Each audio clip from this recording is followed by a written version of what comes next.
जोहार झारखंडी महापंचायत हजारीबाग के नगमा toll plaza के पास है। हजारीबाग लोकसभा कह सकते हैं इसे। संजय मेहता के नेतृत्व में ये पूरी कार्यक्रम हुई। पूरी कार्यक्रम का रूपरेखा उन्होंने दिया, बहुत ही व्यवस्थित ढंग से हुई। इस वक्त मैं कह सकता हूं कि जेबी केसेस जो है धीरे धीरे कारवां इसका बढ़ रहा है। जेबी केसेस की संगठन विस्तार हो रही है। यानी जो कहा जाता था कि कुर्मी की पार्टी है उसका उस लक्ष्मण रेखा को यह पार कर रहा है। इस वक्त हमारे साथ तस्वीरों में है स्वर्गीय अकलू राम महतो, जो बिहार सरकार में मंत्री रह चुके हैं, विधायक भी रह चुके हैं। उनके सुपुत्र श्री राजेश महतो जी हैं, जो बोकारो से चुनाव भी लड़ चुके हैं। क्या कुछ कहते हैं, क्या खास वजह है, आइए इनसे हम रूबरू होते हैं। आपका जेबी केसेस में आने का क्या वजह है? देखिए, झारखंड हमारे बाप दादाओं ने बहुत उम्मीद के साथ लिए थे कि झारखंड बनने के बाद मेरा झारखंड का बेटा बेटी यहाँ पर नौकरी चाकरी करेंगे, यहाँ का खनिज संपदा हमारा होगा, यहाँ का जल जंगल जमीन हमारा होगा। मगर आज 24 साल झारखंड बनने के बाद हमारा झारखंडी का अधिकार लूट रहे हैं। जमीन लूट रहा है, कोयला लूट रहा है, लोहा लूट रहा है। इन तमाम चीज़ को बचाने के लिए आज हम जेबी केसेस में आए हैं। हम धन्यवाद देते हैं केंद्रीय अध्यक्ष टाइगर जयराम महतो जी को, जिन्होंने आज मुझे सदस्यता ग्रहण कराया। मैं धन्यवाद देता हूं संजय मेहता जी को, जिन्होंने बहुत सदस्यता ग्रहण कराने में अपनी अहम भूमिका निभाई है। हम विश्वास दिलाते हैं कि पार्टी का एक सदस्य बना हूं, पार्टी का नियम के अनुसार हर लड़ाई में बना रहूंगा। इस वक्त जेबी केसेस के लिए एक बड़ा चेहरा कह सकते हैं कि इस तरह का बड़ा चेहरा जो है जेबी केसेस में अभी तक सदस्यता नहीं ली हुई है। आप अभी कह रहे हैं कि झारखंड की अस्मिता अधिकार की लड़ाई को लेके हम जो है सो जेबी केसेस में ये किए हैं। बोकारो से आप चुनाव लड़ चुके हैं? हाँ, लड़ चुके हैं। वहाँ तो विस्थापन की बहुत बड़ी समस्या है। निश्चित रूप से विस्थापन की समस्या है। मेरे पिता 1980 में विधायक थे और 95 में भी विधायक थे। हजार नौकरियां हुई, चतुर्थ श्रेणी की नौकरी भी आरक्षित था। मेरे पिता 2000 में विधायिका समाप्त होने के बाद वहाँ जितने भी विधायक सांसद बने, उन लोगों को मिली भगत से आज विस्थापित का आरक्षण खत्म हो गया, समाप्त हो गया।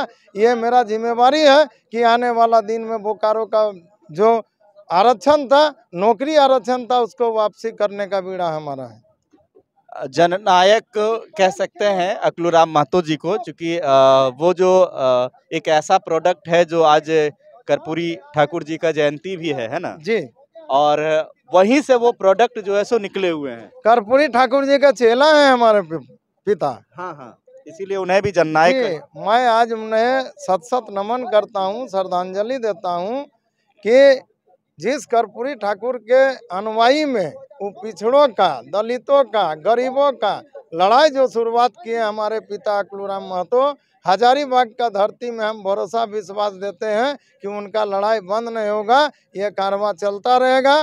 टाइगर जयराम महतो जी के साथ कदम से कदम मिलाकर ये लड़ाई लड़ते रहेंगे, ये भरोसा विश्वास रखें यहाँ के लोग। अच्छा, ऐसा नहीं है कि आप जेबी केसेस में अभी आए हैं, क्योंकि पिछले बार आप चुनाव भी लड़ चुके हैं जो बोकारो से, तो ऐसा नहीं है कि हम जेबी केसेस में आए और मुझे बोकारो से चुनाव लड़ने की ऐसा कुछ ख्वाहिश? भाई मेरे अभी चुनाव नहीं है, अभी हम लोग लड़ने के लिए आए हैं, चुनाव लड़ने के लिए नहीं आए हैं। पहले लड़ाई होगी, लड़ाई लड़ने के बाद जब चुनाव आएगा तो पार्टी का जो भी हुकुम होगा, जो भी पार्टी का निर्णय होगा, उस निर्णय में हम हमेशा साथ रहेंगे।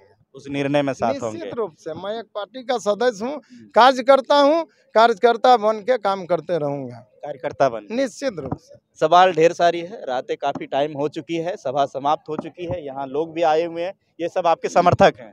हाँ, फनी जी की, हाँ मेरे समर्थक फनी जी। आप साथ में आए हैं? जी। आप भी सदस्यता लिए हैं? जी, हम बोकारो से आए। बोकारो से आए हैं। राजेश जी जो है महतो जी सदस्यता लिए हैं, इसके पीछे क्या है कि ये चुनाव लड़ेंगे या फिर इनको किस रूप में देखना चाहते हैं बोकारो में? बोकारो में तो हम इनको विधायक के रूप में देखना चाहते हैं, क्या है कि विस्थापित का जो समस्या है आज वर्षों से हम लोग का लंबित है। जब इनके फादर जीते हुए थे तब हम विस्थापितों का नौकरी चाकरी समस्त अधिकार हम लोग को मिलता था। अच्छा। लेकिन जब से चुनाव हार गए उसके बाद एक भी काम विस्थापित का नहीं हुआ है। अब पूरा विस्थापित क्षेत्र इनके साथ मैंने आशा भरी निगाहों से देख रहे हैं कि ये आए एक बार पटल पर जीतकर, तो फिर हम लोग का कुछ जेबी केसेस में आने का उद्देश्य वही ना है कि चुनाव लड़ेंगे। जेबी केसेस इसलिए हम लोग आए हैं कि हम लोग का ये माटी का पार्टी है, झारखंड का पार्टी है और ये कहीं पर किसी तरह का मैंने भेदभाव नहीं करती। जेएमएम भी तो माटी की पार्टी है, आजसू भी तो है। वो लोग कहीं ना कहीं कांग्रेस और राजद और भाजपा के साथ मैंने हाँ गठबंधन किए हैं, जिसके कारण हम लोग का ऊपर से भरोसा उठ चुका है उन पार्टियों का। आपके जो समर्थक है आपके साथ जो चलते हैं वो कह रहे हैं कि हम आपको विधायक के रूप में देखना चाहते हैं। एक और आप भी साथ में है ना? हाँ सर, इनको किस रूप में देखना चाहते हैं? विधायक के रूप में देखना चाहते विधायक के रूप में। यानी कि जेबी केसेस में आने का मूल उद्देश्य क्या है?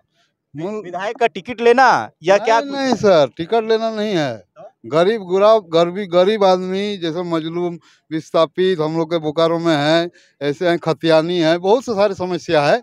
उस समस्या को लड़कर उनके हक को दिलाना हम लोग का। जयराम जी के साथ, जयराम जी के टाइगर जयराम जी के साथ आपको विधायक के रूप में भी आपके साथ में जो रहते हैं वो देखना चाह रहे हैं, क्या कहेंगे? भाई मैं विधायक बनूं या नहीं बनूं, मगर झारखंड का बेटा है ना, माटी का बेटा हूँ ना, विस्थापित का बेटा हूँ ना, अभी विस्थापित है। निश्चित रूप से लड़ के लेंगे।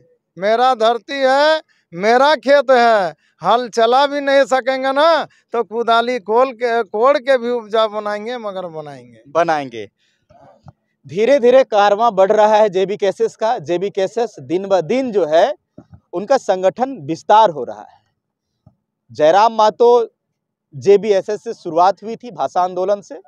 भाषा आंदोलन के बाद 32 खतियान, बहुत से आंदोलन होने लगा, विस्थापन, बहुत से मुद्दों पे उन्होंने आगे बढ़ते गए। दिन ब दिन देख रहे हैं चुनाव 16 अप्रैल से है, लोकसभा का सरगर्मी बहुत तेज है। 2024 में दोनों चुनाव है, लेकिन एक सवाल उभरता है। ये सवाल ये है कि 2024 के विधानसभा चुनाव में क्या जेबी केसेस आजसू को पीछे छोड़ पाएगी?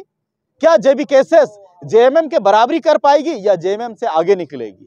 क्या कुछ होगा, कमेंट करके आप जनता जनार्दन जरूर बताइएगा। मिलते हैं नेक्स्ट में, तब तक के लिए पंकज कुशवाहा को दीजिए इजाजत। जय हिंद, जोहार।